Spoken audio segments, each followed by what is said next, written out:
इतके घोटाळे आहेत तर मुख्यमंत्री उपमुख्यमंत्र्यांनी राजीनामा द्यावा असं यशोमती ठाकूर म्हणतात। कमळ आणि घड्याळ स्वतःचं कुटुंब वाचवण्यासाठी एकत्र आले असं यशोमती ठाकूरांनी म्हटलंय। पार्थ पवारांच्या जमीन प्रकरणावरून यशोमती ठाकूर यांची ही प्रतिक्रिया।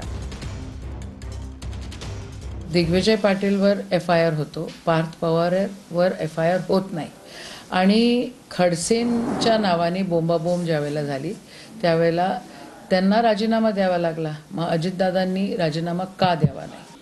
सरकारी जमीन कितीतरी कोटीची, ती कितीतरी कमी पैशांमध्ये ते घेत आहेत।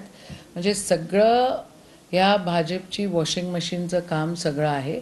मिलेजुले कार्यक्रम हा आहे। म्हणजे माझं तर मत असं आहे की जेव्हा चॅरिटी कमिशनर हे मुख्यमंत्र्यांचे बंधू आहे आणि ह्या जमिनीमध्ये जेव्हा उपमुख्यमंत्र्यांचे चिरंजीव आहे, म्हणजे मुख्यमंत्री आणि उपमुख्यमंत्रींचा हा मिलाजुला कार्यक्रम आहे, दोघांनीही राजीनामे दिले